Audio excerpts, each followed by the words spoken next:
E aí, pessoal, fiquem com o vídeo do professor Olavo de Carvalho. Curtam, comentem, compartilhem. Quem puder, ajude o nosso canal. Os links estão aí no comentário fixado e na descrição do vídeo. Vamos ajudar a manter viva a memória do nosso querido professor e, com isso, restaurar a inteligência e a alta cultura no Brasil. Não vamos ganhar a guerra cultural com política, e sim com inteligência. Muito obrigado a todos. Vamos em busca do conhecimento. Os links estão aí para vocês ajudarem o canal. Valeu! Então vamos lá.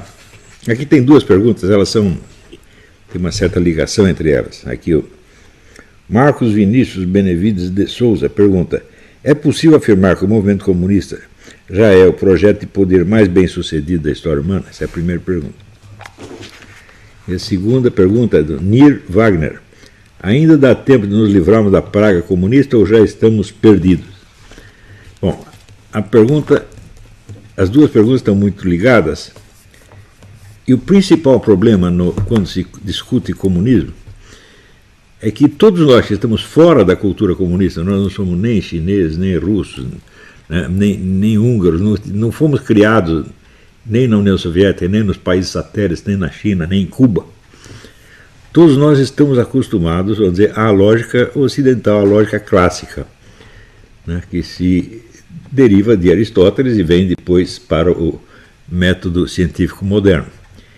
E tudo isso é baseado, vamos dizer, numa lógica de conceitos estáveis, que era, vamos dizer, a ideia própria do Aristóteles, quer dizer, você define um objeto pelas limitações além das quais ele não é ele mesmo.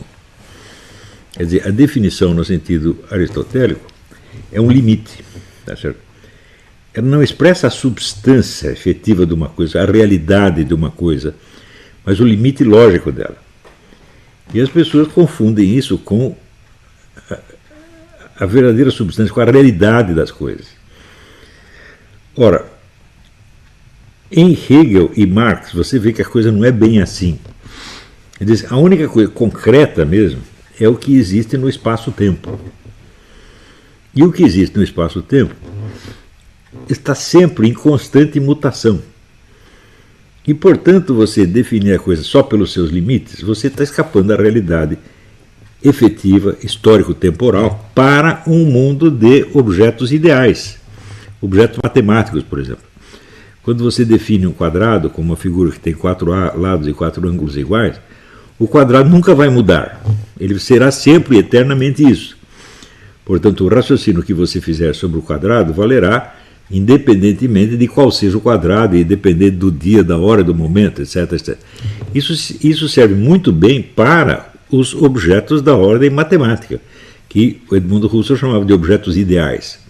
Para aplicar isso aos objetos da realidade, você tem que fazer uma série de mediações, porque eles só correspondem à sua definição sob certo aspecto. Está entendendo? Então, por exemplo, se você pega uma vaca, diz, bom, tem a definição de vaca, se ela escapar da definição, não é mais vaca, é outra coisa. Porém, em nenhum dos seus momentos ela está realizando essa definição de vaca completamente, porque a definição se aplica à espécie e não ao indivíduo. Então, isso quer dizer que todos os indivíduos da espécie vaca, a ela lhes falta alguma coisa para ser a vaca da definição. E esta mutabilidade dos entes reais e o modo específico de lidar com esses objetos, diferenciando dos objetos ideais da matemática, foi isso que o Hegel desenvolveu e que o Marx aproveitou. Eu não conheço ninguém no meio empresarial, no meio jurídico, no meio militar, né, no meio dos engenheiros, né, que entenda isto, meu Deus do céu. Só aqueles que receberam a formação comunista entendem. Mesmo esses são raros, mesmo no meio comunista.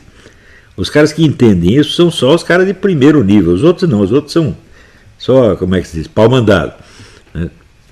Mas veja, eu passei 8 anos estudando. A primeira coisa que eu fiz na minha vida foi estudar isso. Né? Quer dizer, estudar os clássicos do marxismo e aprender o raciocínio marxista em sua profundidade. Só muito mais tarde é que eu fui ver as limitações disso.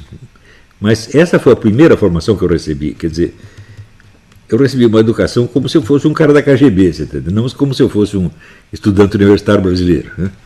Então, eu tinha ali bons instrutores, o Nabor Queiroz de Brito é um intelectual de primeiríssima ordem, né? Marxistão. Tá?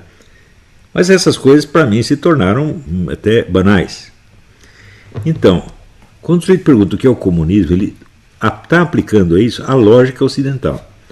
Portanto, ele define o comunismo como uma espécie de estrutura e organização social determinada, onde não existe a iniciativa privada e tudo pertence ao Estado.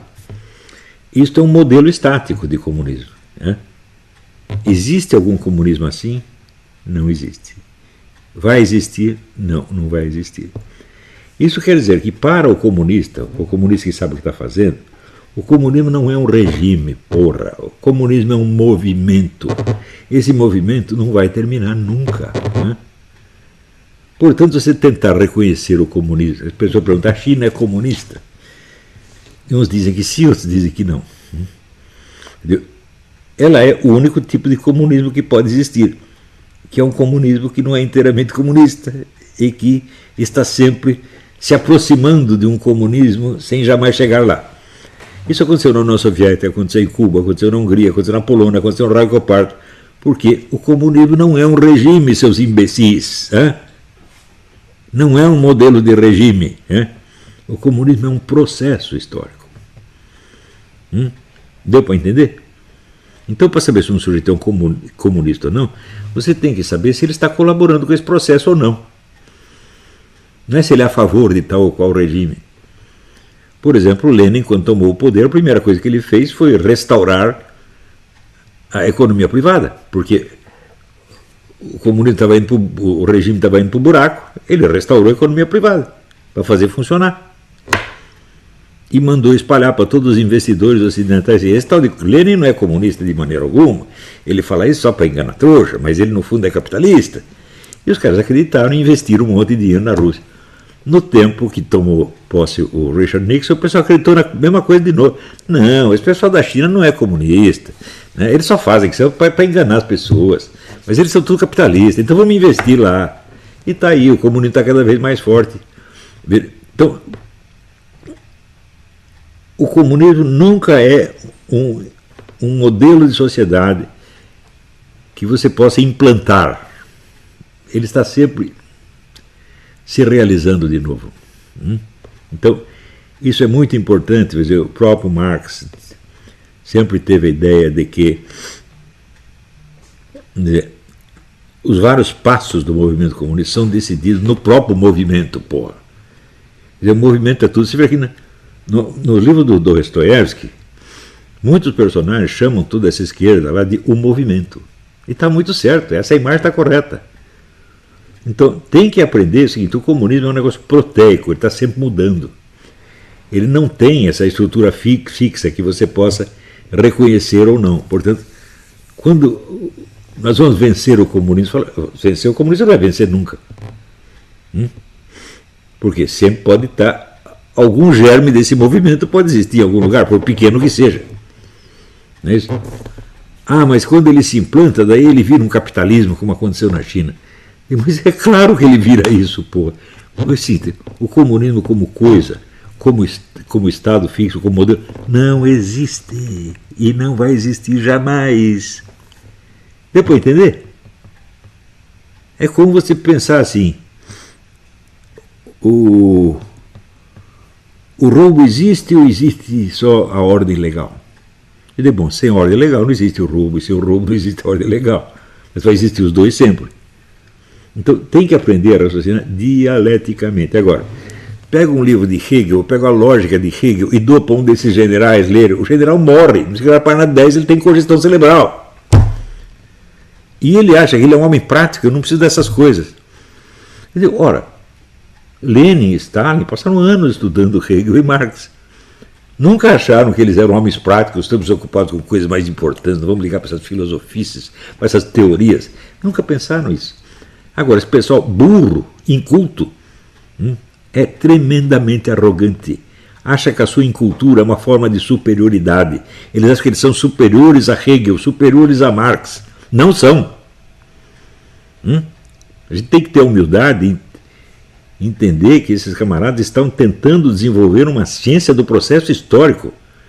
é uma coisa que talvez seja até impossível, mas que é muito complicada, e que eles em grande parte dominam essa ciência, muito mais do que nós dominamos, muito mais do que o Trump domina, meu Deus do céu.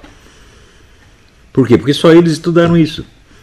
Pensa bem, houve alguma outra filosofia ou teoria, doutrina, que tentasse dominar o processo histórico? Nunca nenhuma. Se você pensar assim, o nazismo e o fascismo tentaram fazer isso, não. Eles fizeram assim uma pequena objeção a uma parte dessa teoria comunista e tentaram modificá-la. Eles não criaram uma outra. Não existe outra, por assim dizer, outra filosofia da história que seja ao mesmo tempo uma estratégia política. Tem filosofias da história, claro, mas uma que tenha se transformado numa estratégia global, não tem. Né? Nem a Igreja Católica tem isso, porra. Então daí os caras vão dizer, isso é uma ideologia. Falo, o quê? Você acha que um negócio desse tamanho é uma ideologia, porra? É uma ideologia porque vocês não são capazes de perceber uma coisa maior do que isto. Então, veja, Hegel tem um bom aspecto nele de charlatão, mas ele é um gênio fora do comum. Filosoficamente, ele é tão genial quanto Aristóteles. Marx um pouco menos. E, veja, ele definia a dialética como o espírito de contradição sistematizado. O que é o espírito de contradição? O espírito do demônio. Agora, o demônio entende como as coisas funcionam no mundo material. Entende que no mundo humano as coisas funcionam por contradições. Contradições e conflitos. Então, precisa você entender a mecânica do conflito para você poder agir. É a primeira condição da compreensão do movimento é não esperar que as essências fixas do mundo ideal se realizem concretamente no mundo real. Isso não existe. Né? Existe o capitalismo puro? Não. Existe o comunismo puro? Nada disso é puro. Veja, capitalismo e comunismo são nomes de aspectos do conflito que estão sempre se influenciando um ao outro, porra. Então é preciso aprender a arte de raciocinar segundo o movimento real das coisas. Eu estou tentando ensinar essa porra faz 30 anos, porra. Você pegar cada artigo que eu escrevi, é uma liçãozinha disso. Cada um deles é isso. Mas as pessoas não entendem. Eu faço o artigo sempre de acordo com o movimento dentro. As pessoas não pegam o movimento, elas pegam frases soltas. E daí elas concordam ou discordam. Olha, eu li a obra inteira do Otto Maria Carpo. Até hoje eu não sei a opinião dele sobre nada. Porque tudo o que ele fez era a descrição dialética de temas e problemas. Então isso quer dizer, se ele falou mal de um autor aqui, ele pode falar bem dele num outro momento. Porque o outro momento o processo está indo em outra direção. Então, não há, no mundo histórico humano, não há juízos absolutos sobre o que quer que seja. Só há juízos provisórios e parciais. E isso é que nós temos que aprender.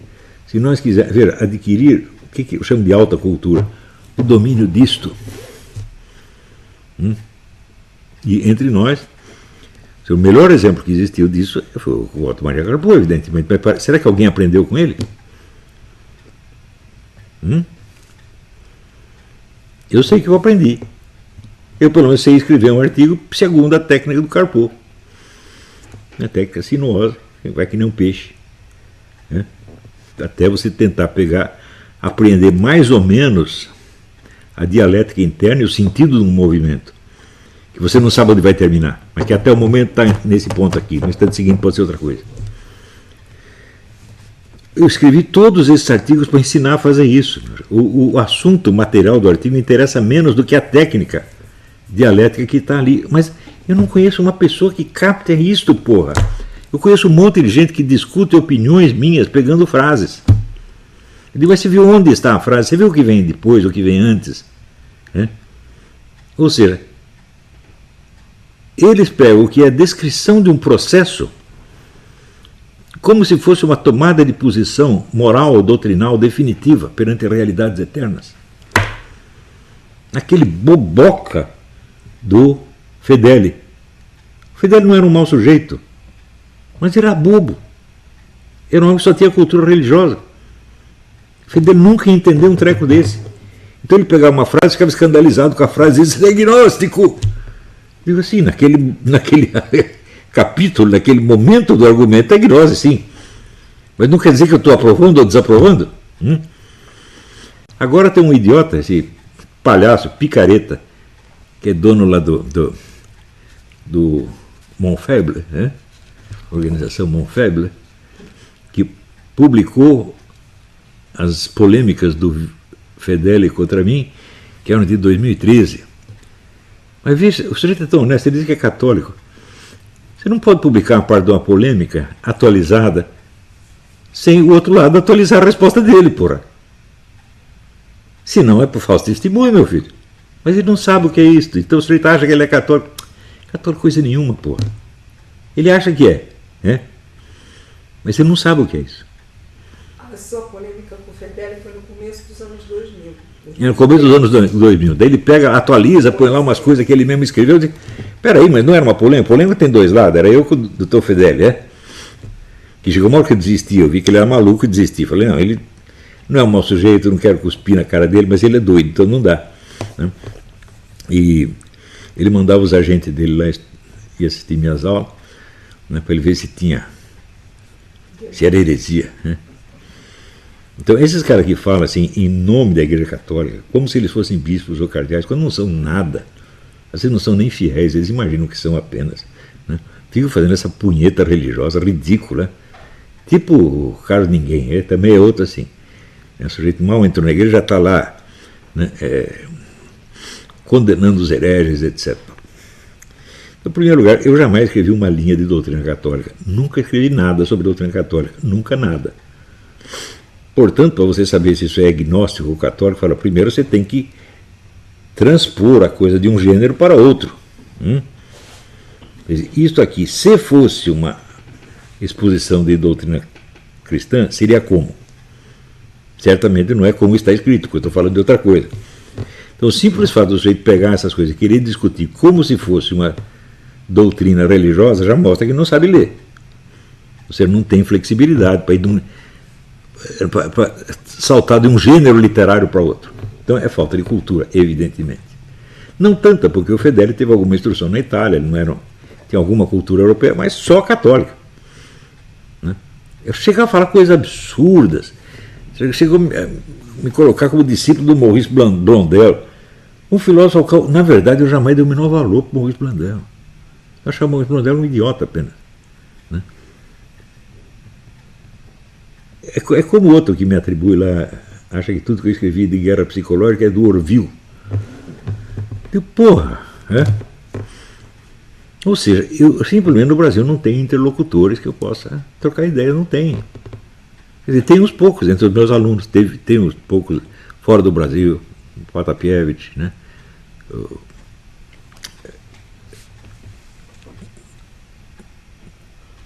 O Jeffrey Nyquist, né?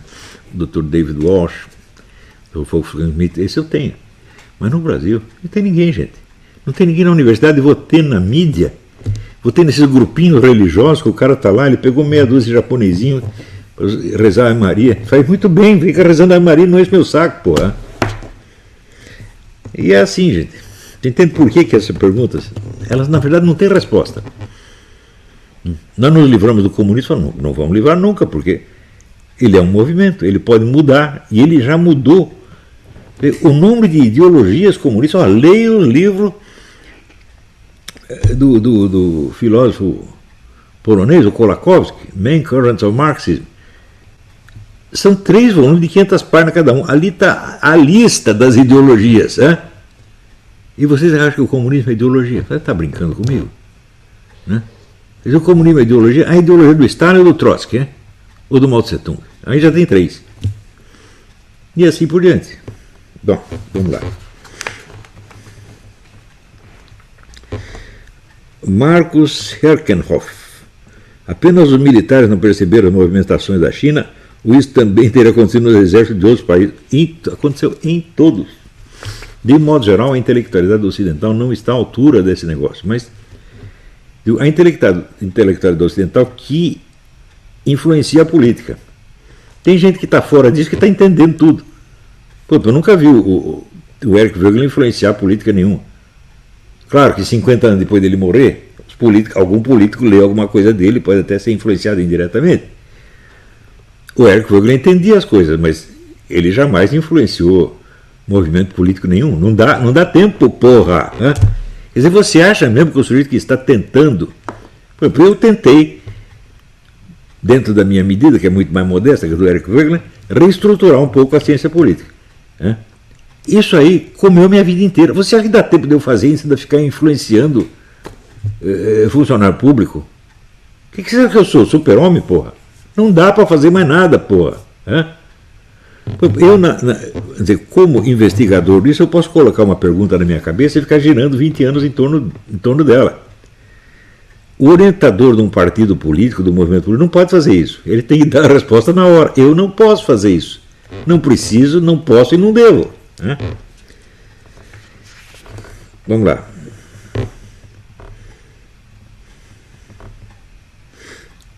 Aqui, Renato Magalhães, muito boa pergunta. Se o comunismo é um movimento com várias ideologias e doutrinas internas contraditórias, que é que garante a unidade dele como movimento de poder mundial? Você mesmo respondeu com a expressão poder mundial. O esquema de poder é o mesmo. Todos os ideólogos de todas as correntes comunistas estão colaborando uns com os outros e trocando ideias, eles são tudo amiguinho.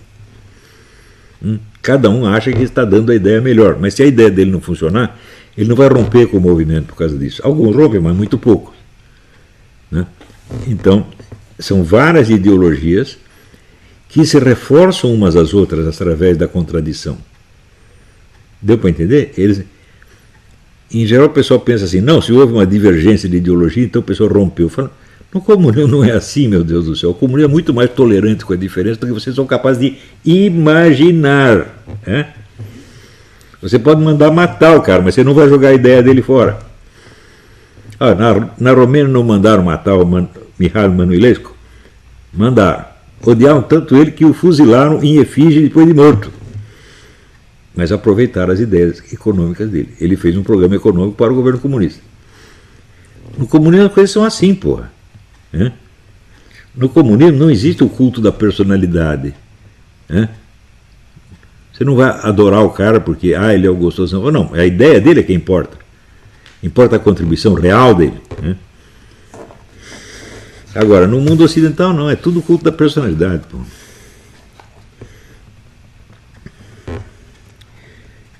Bruno pergunta, qual será o legado desse coronavírus para as liberdades individuais em todo o mundo? Ele pode simplesmente acabar com elas. Ele foi feito para acabar com elas. Ele foi feito para implantar o controle estatal de tudo em 24 horas. E implantou. Se isso vai custar a total destruição da economia de 10 ou 20 países, para ele pouco importa. Importa realizar o plano chinês. Nós vamos dominar o mundo. Dominar por meios militares, eles não têm jeito para fazer isso. Eles não têm... O exército da China, as forças armadas da China são muito grandes, mas elas não têm como sair do território chinês. Tudo em volta está ocupado por inimigos. Eles não têm como sair da China. Né? Então eles podem, claro, podem mandar uma bomba, aquela bomba suja. Né? Como é que chamava? Da pulso eletromagnético. Isso aí eles podem fazer. Mas até onde o pulso eletromagnético não vai prejudicar a própria China, não sabemos também. Então, o potencial militar da China ainda não é suficiente para dominar o mundo. Mas já vai fazer mais de 2 décadas, quer dizer, então nós vamos dominar por meio econômico. E é o que eles estão fazendo. E tem gente que acha que nossas relações com a China são puro comércio, não tem nada a ver com política. Eu digo que você já avisou o outro time, né? Que é só para fazer comércio, não é para dominar nós. Né? Ora, pô, é só ler os livros que os chineses escrevem, eles estão explicando o que eles vão fazer. Mas o pessoal não lê os livros, porra. Por quê? Eu estudei Guerra na Selva. Tá bom, vai fazer guerra na selva com o chinês então, porra. Não tem, quantos chineses tem lá na Amazônia? Não tem nenhum. Né? O chinês está no banco, está na capital, está em Nova York. Né?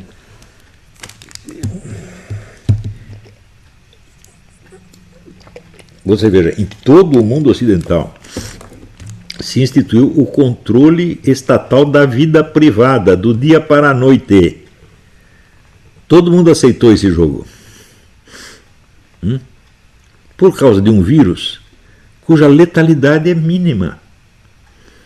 Portanto, o único risco real do coronavírus é exatamente isso que está acontecendo. Desmantelar o sistema.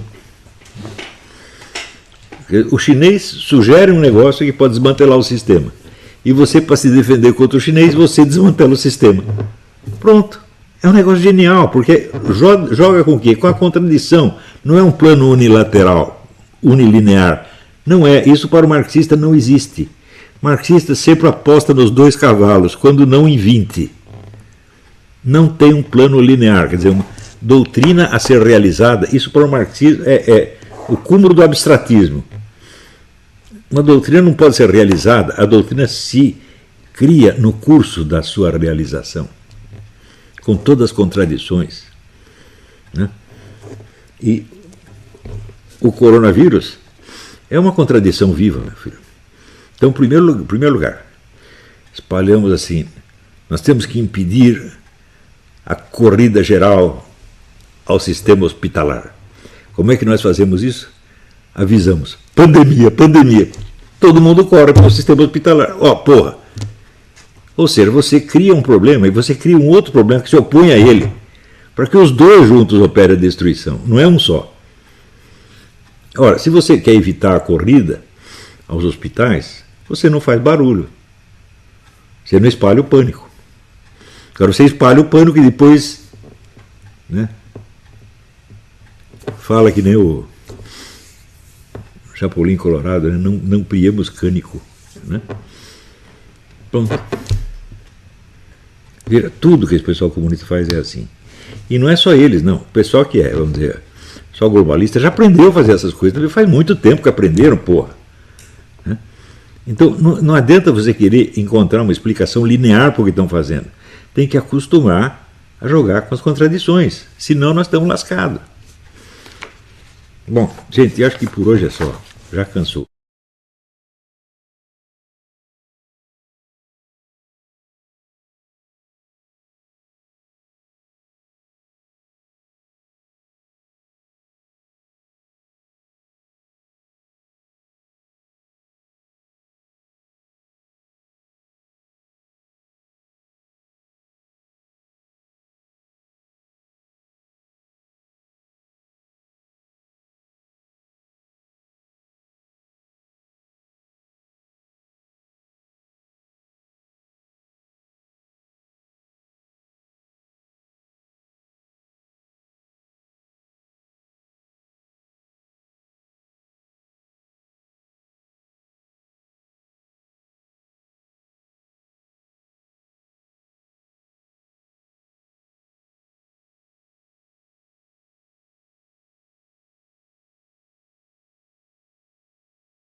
E aí, pessoal, gostaram do vídeo?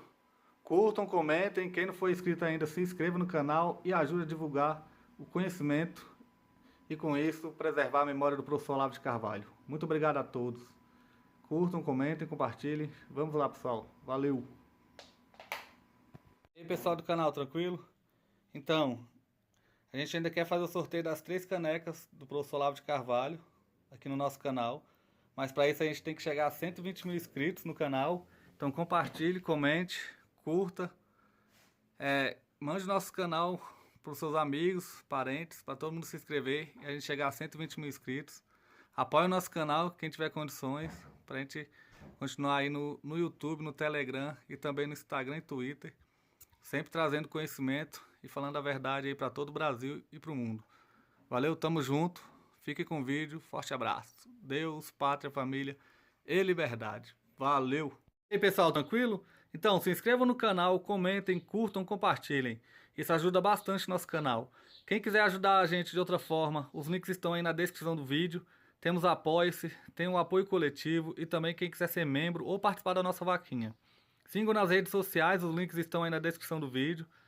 Então é isso aí, sempre com Deus, pátria, família e liberdade por um Brasil melhor. Valeu pessoal, fiquem com Deus.